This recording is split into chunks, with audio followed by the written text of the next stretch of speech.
Kaleshwaram commission రిపోర్టుపై మంత్రి ఉత్తమ్ కుమార్ రెడ్డి నేతృత్వంలో సన్నాహక సమావేశం జరుగుతోంది.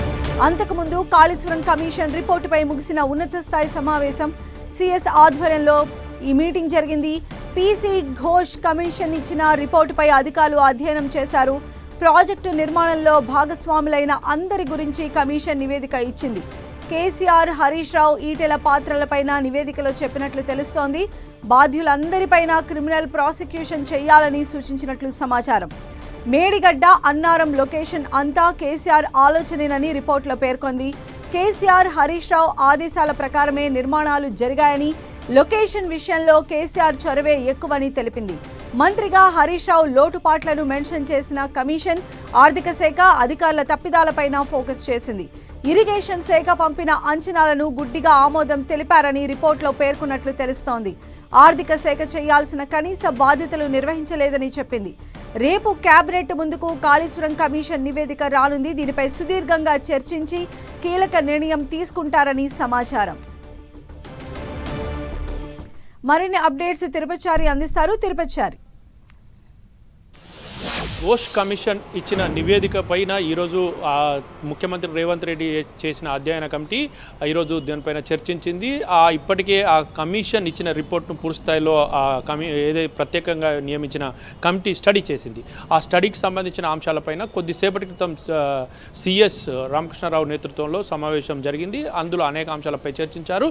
మరి ఇప్పుడే కొద్దిసేపటి క్రితం ఇటు ఉత్తమ్ కుమార్ రెడ్డి నేతృత్వంలో ఈ కమిషన్ రిపోర్టు పైన సన్నాహక సమావేశం ప్రారంభమైంది. ఈ సమావేశంలో ఇప్పుడు ఈ కమిషన్ ఇచ్చిన రిపోర్టులోని అంశాలపైన చర్చిస్తున్నారు. ప్రధానంగా ఇలా అనేక అంశాలపైన ఇటు కమిషన్ ప్రస్తావించినట్టుగా తెలుస్తోంది.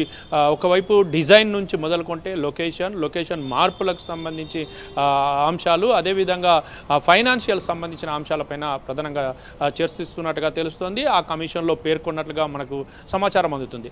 అయితే మొత్తానికి పీసీ ఘోష్ కమిషన్ కాళేశ్వరం పైన 119 మందిని విచారించింది. విచారణలో భాగంగా వాళ్ళు ఇచ్చిన వాంగ్మూలాలను తీసుకుంది. మరొక వైపు మాజీ ముఖ్యమంత్రి కేసీఆర్, మాజీ మంత్రులు హరీష్ రావు, ఈటెల రాజేందర్ సంబంధించిన వాళ్ళు ఇచ్చిన వాంగ్మూలాలను కూడా స్వీకరించి వారందరూ ఇచ్చిన వివరాల ప్రకారంగా కమిషన్ రిపోర్ట్ తయారు చేసింది. ఆ తుది రిపోర్ట్ను ప్రభుత్వానికి సమర్పించిన తర్వాత దానిపైన ముఖ్యమంత్రి రేవంత్ రెడ్డి ప్రత్యేకంగా ఒక కమిటీని నియమించారు. ఆ కమిటీ కూడా దాన్ని అధ్యయనం చేసింది. ఇప్పుడు అధ్యయనానికి సంబంధించిన సారాంశాన్ని ఇప్పుడు మంత్రి సన్నాహక సమావేశంలో వివరిస్తున్నారు.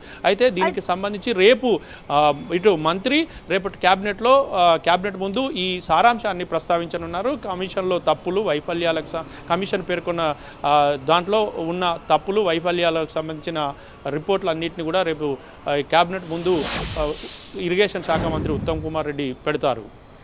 తిరుపతిచారు, అంటే మనం చూస్తూ ఉన్నాము కాళేశ్వరానికి సంబంధించి ఫస్ట్ నుంచి కూడా కేసీఆర్కి అంటే ఎలిగేషన్స్ చేస్తూ ఉన్నారు గవర్నమెంట్ సైడ్ నుంచి. కానీ ఇప్పుడు కాళేశ్వరం రిపోర్ట్ కూడా ఆల్మోస్ట్ ఏదైతే ప్లేసెస్ ఎంపిక కూడా కేసీఆర్ కన్సర్న్లోనే జరిగింది. కేసీఆర్ మాటే ఫైనల్ అనేటువంటి రిపోర్ట్ని వచ్చిన నేపథ్యంలో అంటే ఇక క్యాబినెట్ మీటింగ్ తర్వాత ఎలాంటి పరిణామాలు జరిగేటువంటి అవకాశం ఉండొచ్చు?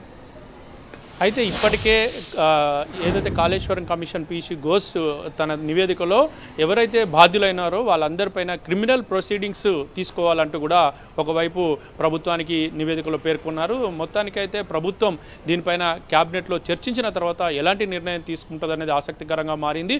ఒకవైపు డిజైన్ నుంచి మొదలుకుంటే లొకేషన్ చేంజ్ వరకు, ఇక అన్నారం, మేడిగడ్డ లొకేషన్లు కూడా కేసీఆర్ఏ సూచించారు. ఆయన సూచించడంతో ఆ లొకేషన్లో బ్యారేజీలు నిర్మాణం చేపట్టారంటూ కూడా కమిషన్ రిపోర్ట్లో పేర్కొన్నట్టుగా తెలుస్తోంది. అదేవిధంగా నీటి నిల్వ ఉంచకూడదు అన్నప్పటికీ నీటి నిల్వ బ్యారేజీల్లో ఉంచుతున్నారు. దానివల్లనే ప్రాజెక్టు నిర్వహణ లోపం వల్ల బ్యారేజీ డ్యామేజీ జరిగింది అనేది కూడా ఆ నివేదికలో పేర్కొన్నారు. మరొక వైపు ఇక ఆర్థిక అంశాలకు సంబంధించింది ప్రాజెక్టు అంచనాలను పెంచడము అంతా కూడా కేసీఆర్ కన్సర్న్లోనే జరిగింది.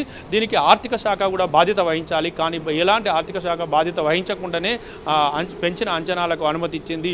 ఈ విషయంలో కూడా అటు అప్పటి ఉన్న ఆర్థిక శాఖను కూడా తప్పుపట్టింది. మొత్తానికి అధికారులు, ఐఏఎస్ల సమన్వయ లోపం కూడా ఉంది అని చెప్పేసి కూడా కమిషన్ పేర్కొన్నట్లుగా తెలుస్తోంది. మొత్తానికైతే ఈ కమిషన్ ఇప్పుడు ఇచ్చిన రిపోర్ట్లో అనేక అంశాలు వెలుగులోకి వస్తుండడంతో ఇటు బీఆర్ఎస్లోని నేతలంతా ఆందోళన పరిస్థితిలో ఉన్నట్టుగా తెలుస్తోంది. రైట్ తిరుపతిచారి.